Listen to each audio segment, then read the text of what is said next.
Team DCS, I wanted to get back with you since our last budget update to let you know where we currently stand. We have in fact met with Governor Kemp. He has approved our budget reduction plan, and that's the purpose of this message, is to share that plan with you.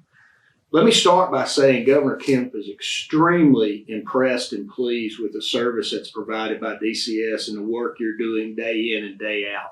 In fact, he had many compliments, and I just wanted to always pass that along to you because we recognize you're the reason for our success.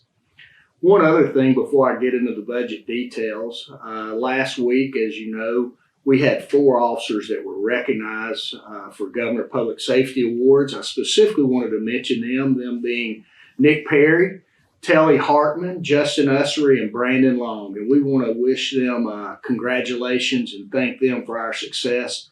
Not only do they represent what they do and did, but also what you do every day. So congratulations to them. The budget proposal that's been approved really focuses on 3 areas. 2 we have already carried out, and staff impacted by those have already been made aware as well. As you know, we transferred our MORE officers back into the field program. I don't want to miss an opportunity to thank those officers for the great work that they have done. In fact, they laid an excellent blueprint for Department of Corrections to follow in that program. And we know it'll be a continued success, and we appreciate all of their hard work and effort in getting that program off the ground and making it successful. Also, as you know, we had 10 expansion sites for the Georgia Prison Reentry Initiative. We will not be moving forward with those sites. Those staff that are impacted by that have also been notified of this change in this budget reduction. And I want to thank them also for working through these changes, and they're directly impacted by it. And I hope if they choose to, that they'll remain part of Team DCS. The biggest impact will be office closures. Office closures is really nothing new to the agency. We have done that in the past. We've done it where it was feasible to do it and where we should be doing it. We have a total of 26 offices that are slated for closure. The chiefs in those areas will be notified. Some have already been notified. We will be doing 11 offices for FY20 and 15 offices for FY 2021. The ones for FY20 will have a closure date by June 30th of 2020. There's still a lot of outreach that has to take place regarding office closures.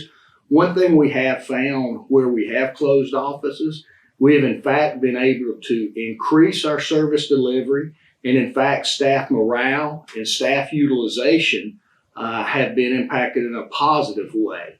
It allows greater flexibility for the officer, but more importantly, it also provides a greater level of service delivery to all of our stakeholders. So this is a big change. It's a big paradigm shift. We want everyone's support. Of course, if we can't close these offices, then we get down to having impact of staff and positions, which leads me to the next talking point. We have since released over 150 positions back to the field that we were holding to meet our budget reduction. That's good news. We will continue to release positions.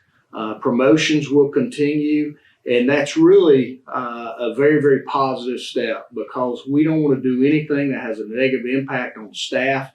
The governor recognizes the great work that the staff is doing, continues to do, and will continue to do, and we do not want to have negative impact in that area. We know that staff are our greatest asset, and we will continue to recognize that and leverage them to help us do our mission day in and day out. One other thing I wanted to mention to you is we approach a legislative session. We never want to filter or restrict access to legislators. In fact, I encourage staff to interact with their legislators. Let them know what you do on a day-to-day basis. We've had ride-along with legislators that have been very successful in giving our message about what we do, especially at the local level.